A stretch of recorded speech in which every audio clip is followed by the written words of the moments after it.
여러분 안녕하세요. 정은입니다. 최근 들어 미국의 금리 인상 발표를 비롯해 세계 정세의 변화가 커지면서 캐나다 국내 경제에 끼칠 영향에 대한 우려가 커져가고 있는데요. 그래서 오늘도 재테크 전문가 베이트리 그룹의 테드진 씨를 모시고 금리 전망에 대해서 보다 자세히 알아보도록 하겠습니다. 안녕하세요. 안녕하세요. 네, 사실 저를 포함해서 제가 아까 오프닝 멘트에도 말씀을 드렸지만 그 미국에서 트럼프 정부가 금리 인상을 몇 차례 걸쳐 단행한다는 발표를 했어요. 그래서 그 영향으로 이제는 더 이상 이렇게 투자 재테크를 하기에는 혹이 좋은 시절은 아니다라는 생각을 하시는 분들이 많거든요. 그래서 지난 시간에 저희가 아주 재밌는 주제를 가지고 얘기를 나눠봤죠. 히틀러와 금리 전망에 대해서 얘기를 했는데 혹시 안 보신 분들에 대해서 제가 간단하게 좀 요약을 해보자면 뭐 금리가 갑자기 큰 폭으로 오르지만 않는다라면 저희가 이제 몰기지 원금이라든지 이자를 갚아 나가는 그 기간인 아모타이제이션 피어리드라고 얘기를 하나요? 그걸 이렇게 조금 조절해주는 형태로 하다 보면 가계 지출 부담이 좀 완충될 수 있다. 이제 그렇게 간략하게 요약할 수 있는데 제가 말씀드린 게 맞나요? 정리된 게? 네, 정리해 주신 게 네. 맞고요. 네네. 네, 지난 시간에 뭐 히틀러 네. 연관된 이제 현대사 얘기를 네. 좀 해드리면서 그렇죠. 이게 금리가 왜 폭등하는 거는 힘든지 네. 지금 뭐 쉽게 말씀드리면 금리가 정상화되는 과정인 것 같아요. 금리가 정상화되는 과정이지 오르는 건 아니고요. 그 우리가 80년대처럼 은행에다가 저축했을 때 뭐 예금 이자를 15%를 받을 수 있다든지 그런 네. 시절이 오기는 더 이상은 그렇죠. 어렵다라는 그런 말씀을 이제 드린 거고요. 네. 결국은 그 상환 기간 조절을 네네. 통해서 어느 정도 정상화가 된다면 네. 그 가계 지출 부담을 완충시키는 형태로 네네. 그 갈 것이기 때문에 큰 충격은 없을 것이다라는 네네. 말씀이고요. 또 아까 뭐 금리가 오르면 이제 투자 재테크하기 좋은 시절은 가지 않았느냐? 그렇죠. 절대 상대적으로. 그렇지 않고요. 아, 그래요? 금리가 오른다는 얘기는 지난 시간에도 말씀을 드렸듯이 물가가 오르기 때문에 그렇잖아요. 네. 최근에 임대료도 올랐어요. 맞아요. 아주 임대료도 큰 폭으로 이제 올랐어요. 막 큰 네. 폭으로 오르니까 어느 정도 이제 따라서 올라주는 그런 게 있다라는 거예요. 그래서 네. 두려워하실 필요는 없을 것 같습니다. 아, 다행인데요. 얼핏 그렇게 말씀만 들어도 좀 위안이 되는 것 같습니다. 네. 네, 사실 뭐 지난 시간에도 그렇게 잠깐 언급하셨던 그런 기억이 있는데요. 미국의 GDP 그 경제 규모가 중국, 독일, 일본 이 세 개 국가의 GDP를 모두 합쳐놓은 그 정도 수준으로 어마어마하다고 들었는데요. 그러면 결국에는 왜 저희가 속된 말로 그런 얘기도 하잖아요. 미국이 제치기만 해도 결국에는 그 영향이 주변 국가들은 감기에 걸린다라는 얘기가 있을 정도인데 세계 경제는 감기 그렇죠. 걸린다.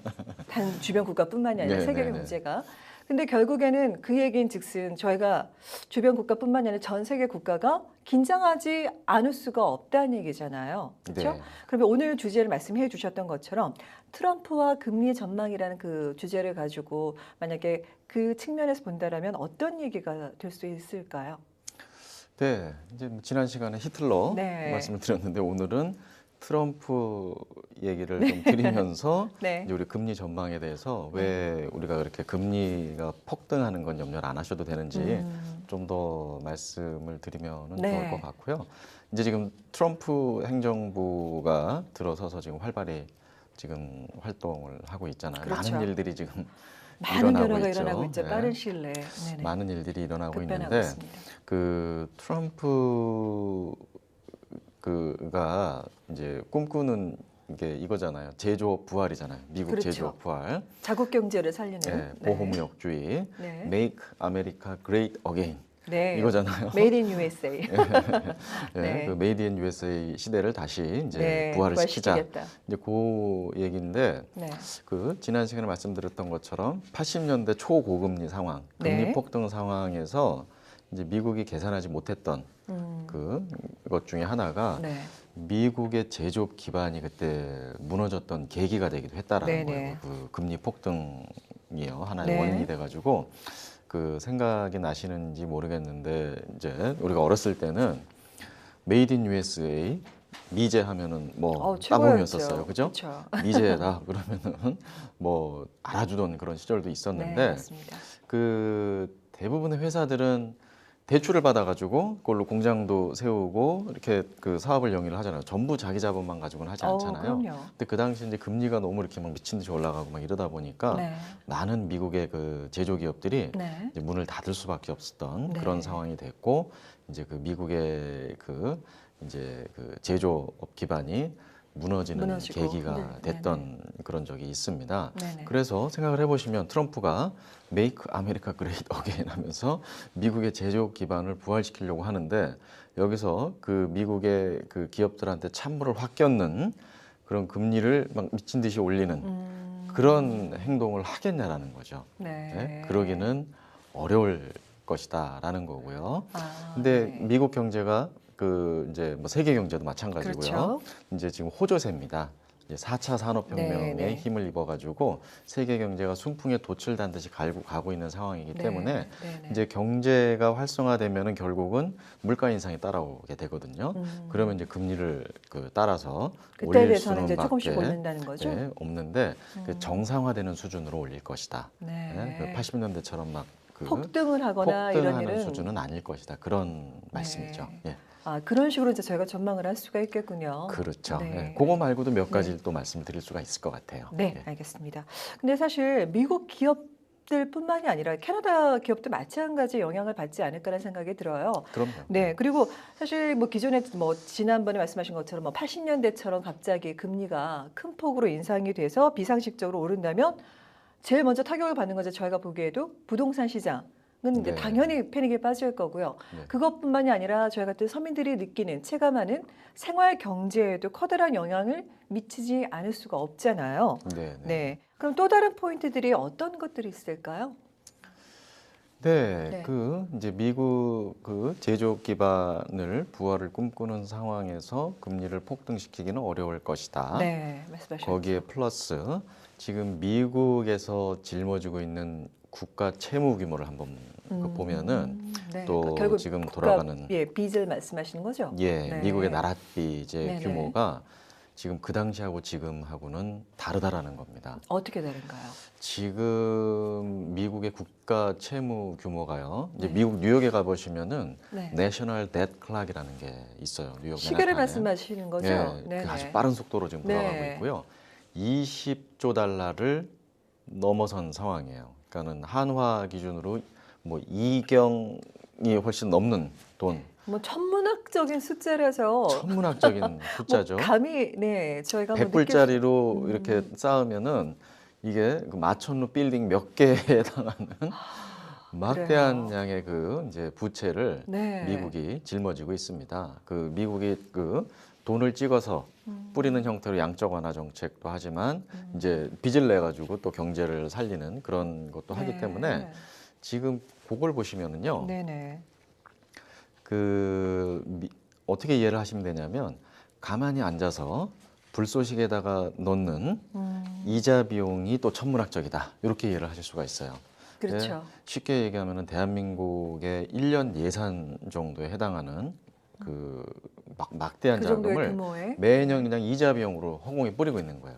아, 그러니까 그걸 보시면은 이자를 안 올리는 게 아니라 못 올리는 거다라고. 그러네요. 자기 머리에다 대고 총을 쏘는 일인데 그렇게 네? 되겠네요. 그거를 하긴 나라 문 닫을 일인데요. 아. 그렇게 금리가 갑작스럽게 폭등한다면요. 그렇게 쉽게 올리지는 못할 거라는 거예요. 그러니까 물가 인상이 있고 경기가 활성화되면 거기에 보조를 맞춰서 이제 어느 정도 그는 올릴 수는 있겠지만 그렇게 막 그 80년대처럼 폭등시키기는 어려울 것이다. 그런 우려는 하지 않아도 된다라는 얘기고요. 또 이건 또 뭐 이제 잠깐 여담이지만 소비자 부채 규모도 그 당시하고 지금하고는 또 다릅니다. 80년대하고 네. 지금은 또 상황이 다른 게 요즘은 너도나도 다 그 당시는 네. 신용사회가 아니었잖아요. 그래서 네. 신용카드 쓰시는 분들이 없었는데 그렇죠. 지금은 너도나도 다 지갑 열어보시면 현찰이 신용카드 몇 없죠. 개씩 있으실 그렇죠. 거고요. 네네. 모기지도 지금 그 집집마다 많이들 가지고 계셔가지고 맞아요. 금리를 잘못 올리면 이건 나라 문 닫는 얘기가 될 수가 있어요. 그렇죠. 예? 네. 그래서 금리 카드를 그렇게 함부로 만질 수는 없는 상황이다. 이렇게 말씀을 또 드릴 수가 있을 것 같아요. 네.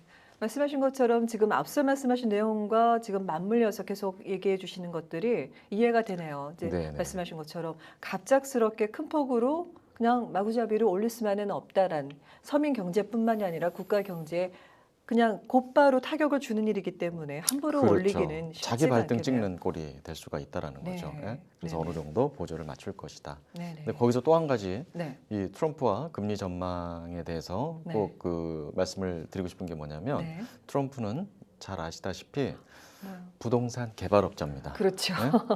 그 그쵸. 많은 부동산을 소유하고 있고 맞습니다. 부동산 디벨로퍼예요. 예? 개발업자. 부동산 네. 개발업자가 금리 그렇게 함부로 올리는 거를 기대는 안 하셔도 될 것 같아요. 그러니까 네. 크게 염려는 안 하셔도 될 것 그렇겠네요. 같습니다. 뭐 이제 본인 스스로가 이제 대통령이 되기 이전에 어떤 네. 경력이라든지 그 백그라운드를 생각을 해보면 네. 네, 누구보다도 부동산 경제 원리라든가 시장 동향에 대해서 네. 네, 파악하고 있는 사람이기 때문에 네. 결국에는 이제 그것도 무시할 수가 없다라는 간과할 수 없다는 그렇죠. 말씀이겠네요. 예. 네. 아까 잠깐 언급도 해주셨는데 세계 경제가 뭐 순풍에 돛을 단 듯 순항하고 있다는 그런 말씀을 해주셨잖아요. 그리고 네. 뭐 4차 산업혁명이 진행 중에 있다는 말씀을 하셨는데 그게 오늘의 주제 트럼프와 금리 전망과는 어떤 연관이 있는지 그리고 지금 그게 무슨 뜻인지 좀 더 자세하게 좀 짚어주실 수 있을까요? 네, 4차 산업혁명과 지금 현재 금리 동향을 네. 우리가 또 이해하면 또 재미가 좀 있을 것 같아요. 네. 우선 4차 산업혁명이란 무엇이냐부터 네. 좀 그 설명을 드리면 그 아마 좀 생소하게 느껴지실 그렇죠. 수도 저희가 있을 것 보통 이제 같은데 3차 산업혁명까지는 저희가 이제 자주 거론이 되고 알고 있지만 4차 산업혁명이 도대체 정확하게 어떤 걸 의미하는 건지는 사실 생소해요. 네, 그 이제 1차, 2차 산업혁명 이제 증기 기관이 네. 도입되고 전기, 전자가 도입되면서 대량 생산이 가능해지고 네. 오늘날에 우리가 이런 물질 문명을 윤택하게 누릴 수 있는 그 기반이 됐잖아요. 네, 맞습니다. 그러니까 사람들이 말을 타고 다니다가 이제 자동차를 타고 다닌 계기가 이제 된 거고요. 네. 그러면서 3차 산업혁명은 이제 90년대 인터넷하고 컴퓨터가 대중들한테 네. 보급이 되면서 네. 이제 우리의 삶이 또 그걸로 인해서 많이 급격한 변화가 급격하게 왔죠. 바뀌었잖아요. 네. 지금 4차 산업혁명은 이제 어떻게 이해하시면 되냐면 네. 그렇게 자동차를 타고 다니다가 이제는 그 자동차에 우리가 운전할 필요성도 없는 자기가 알아서 가는 시대가 이제 곧 결국에는 다가오는 말씀하신 겁니다. 게 요즘에 한참 개발이 되고 있는 인공지능부터 AI부터 예, 그죠? 인공지능, 무인. 로봇 네네. 공학, 바이오, 메디컬, 맞습니다. 뭐 그다음에 3D 프린팅, 뭐 이런 분야들이 지금 이제 융성을 하고 있는 그런 단계고요. 그렇죠. 토론토도 그 중심에 네. 와 있다고 보시면 네네. 돼요. 매스컴을 통해 들었습니다. 네. 그래서 뭐 요새는 뭐 그 이제 속된 말로 UT 공대생이나 워터로 공대생들이 샌프란시스코나 실리콘밸리로 졸업하고 가는 게 꿈이 아니라 네. 토론토에 남기를 희망하는 학생들이 많다고 하죠. 아, 네, 그래요. 그 얘기는 뭐냐면 이제 경기가 이 토론토도 상당히 좋고요. 아까 그 지난 시간에도 말씀을 드렸고 이제 누차 말씀을 드렸듯이 정부에서 돈 찍는 인세기를 굴린다, 네. 그 돌린다 말씀을 네네. 드렸잖아요. 그래서 그 양적 완화 정책도 하고 네. 경기를 부양하기 위해서 서브프라임 금융위기 이후에 네. 많은 그 이제 정부 지출을 네네. 하고 빚도 그것 때문에 진 거고요. 그렇죠. 그게 결과물이 4차 산업혁명이지 않나 싶습니다. 아, 또 돈을 그렇게 찍어서 되는군요. 이제 그 이런 바이오 벤처 그리고 뭐 오일 셰일 막 이런 데 이제 그 각 그 첨단 분야의 그 이제 그 지출을 그 했기 때문에 결국 투자를 지금 하게 된 거네요. 경제가 지금 이제 활성화가 되고 있는 거고요. 네. 경제 성장률이 높은 거예요. 세계 경제는 지금 그래서 이 4차 산업혁명에 힘입어서 되게 그 GDP 성장률이 높은 추세로 지금 가고 있는 거고요. 네. 그렇기 때문에 이제 금리를 조금씩은 이제 올릴 수밖에 없는 어느 정도는 정상화 시켜야 되는. 그렇지 않으면은 이제 자산 버블, 부동산 가치가 너무 올라가 가지고 이제 거품이 조성될 수도 있는 그런 상황까지 될 수 있기 때문에 네. 그리고 또 물가가 너무 그 폭등할 수도 있기 때문에 어느 정도 금리를 보조를 맞춰주는 그런 상황이라고 이해를 하시면 될 것 같습니다. 그래서 네. 어떤 보조를 맞춰주는 수준이지 뭐 그 앞서 말씀드린 것 때문에 앞서 말씀드린 것처럼 금리가 그렇게 폭등하는 그런 환경은 아니다라고 보시면 될 것 같아요. 그러니까 뭔가 이렇게 좀 무리가 따르게 갑작스럽게 이렇게 금리를 올린다거나 내지는 이제 조율하지 않고 어떤 한쪽으로만 편향되게 그렇게는 안 한다는 말씀이시겠네요. 그렇죠? 그렇죠. 그리고 또 불안 요소들도 또 있잖아요. 그럼요. 트럼프하고 또 금리 전망을 또 마무리를 하면서 말씀을 네. 드릴 수 있는 거는 지금 트럼프가 어떻게 보면 좀 럭비공 같이 좀 네, 이제 어디로 튈지 모르는. 어디로 튈지 모르는 그런 이제 정책들을 네. 하고 있는데 그 이제 보호무역주의를 앞세워가지고 지금 이제 중국하고 막 네, 무역 전쟁도 그렇습니다. 하고 그러고 있잖아요. 네. 지금 이제 우리가 녹화 시점하고 이제 방송 시점하고 차이가 네. 좀 있기 때문에 네. 이 방송이 나가는 시점에 그 트럼프의 그 무역 전쟁이 어떤 식으로 전개가 되거나 결론이 네. 날지는 모르겠지만 네. 이런 것들이 이제 하나의 불안 요소라는 거예요. 아. 불안 요소면은 이제 그 투자자들이나 그 이제 그 심리적인 요인이 또 있습니다. 그렇죠. 그래서 이렇게 막 금리를 쉽게 막 올리지는 못하는 환경이다라는 거고요. 올려도 천천히 올릴 것이고 조금씩밖에 올리지 못할 것이다. 그리고 이런 불안 요소들이 실제로 어떤 그 현실이 되는 상황이 오면요 못 올릴 수도 있고요. 이제 그런 일을 하시면 될 것 같아요. 그러니까 사실은 말씀하신 것처럼 세계 정세가 사실은 요즘에 자고 일어나면 하루아침에 갑자기 바뀌는 경우가 급변하는 경우가 많잖아요. 그렇죠. 국가 간도 마찬가지고 네. 네, 결국에는 또 미국 정부에서 어떤 정책을 새롭게 발표하느냐에 따라서도 주변국뿐만이 아니라 전 세계가 그 영향을 직접적으로 받기 때문에 사실은 뭐 그런 것들을 무시할 수가 없겠네요. 말씀하신 것처럼. 북미 정상회담도 네. 있고요, 북핵 문제도 있고 여러 가지 이제 그렇죠. 또 불안한 요소들이 또 있고 네. 중동에서 또 이제 좀 불안한 요소들도 있기 때문에요. 음. 금리가 그렇게 뭐 급격하게 올라가는 그러니까 저희가 불안하다고 생각하는 것 때문에 불안하니까 결국에는 많이 올라갈 거다 그게 아니라 불안한 것들을 다 결국에는 이제 반영을 하고 신경 쓰다 보면은 함부로 올리지 못한다는 오히려 좀 역으로 이렇게 해석을 할 수가 있겠네요. 그렇죠, 그렇죠. 네. 네. 사실 어떤 상황이 와도 왜 그런 얘기도 있잖아요. 그 네덜란드 철학자 스피노자의 말 중에 내일 지구가 멸망하더라도 오늘 한 그루의 사과나무를 심겠다라는 말처럼 조금 긍정적으로 바라본다라면 네, 지금 재테크하는 거라든지 여러 가지 상황에 대해서 조금 더 밝은 면을 보고 저희가 겁내지 않고 조금 대처할 수 있는 상황이 될 것 같습니다. 네. 네, 그렇죠? 저희가 그러면 다음 시간에는 어떤 얘기를, 어떤 주제를 다뤄보게 되나요? 네, 이제 금리 전망은 그 정도 말씀을 드리면은 어느 정도 네. 이제 설명은 된 것 같고요. 다음 시간은 그 한번 우리가 가성비를 계산해 보면 좋을 것 같아요. 아, 네, 우리가 제가 투자 재테크를 하실 때 음. 그 이제 뭐 월세 유닛, 임대 유닛의 가성비 계산법을 한번 살펴보면은요. 지금 앞으로 이제 금리가 좀 올라간다라는 거를 가정하에. 이제 가정을 하고요. 그 알면은 두려움이 없어지잖아요. 그렇죠. 예? 알면은 막연하게 두려움이 하는 없고 것보다. 알아야 면장을 한다. 뭐 이런 얘기도 있잖아요. 네. 그러니까 우리가 좀 더 그 기초적인 지식으로 무장을 하자는 그런 차원에서 네. 플러스 마이너스 곱하기 나누기를 한번 해보시자고요. 그러니까 그거만- 실질적인 가성비를 계산하는 방법에 대해서 알려주신다는 거죠? 그렇죠. 아, 예? 네. 지금 현재 얼마가 재밌겠는데요? 들어오고 얼마가 나가고 어떻게 네. 되는 건지 뭐 이런 부분들을 한번 그 제가 차근차근 설명을 드리면 네. 도움이 또 되시지 않을까 싶습니다. 네, 그러면 이제 그 방송을 보시는 시청자 여러분들은 이제 본인의 경우에 거기에 이제 대입을 시켜서 계산해 보시면은 답이 나오겠네요. 그렇죠. 그렇죠? 네. 네, 잘 알겠습니다. 기대해 보도록 하겠습니다. 네. 네, 감사합니다. 푸르름을 더해가는 자연의 변화를 모르고 사는 사람들이 많습니다. 꽃이 피는지 지는지 언제 어떤 꽃이 피고 지는지 아예 관심조차 두지 않고 하루하루 바삐 살아가는데요. 바쁜 일상에 쫓기느라 아무리 마음의 여유가 없어도 한 번쯤 눈을 돌려 주위를 돌아보면서 여러분 마음에도 꽃을 피우시기 바랍니다. 봄처럼 화사한 날도 되시고 다음 이 시간에 다시 찾아뵙겠습니다. 시청해주신 여러분 고맙습니다. 고맙습니다.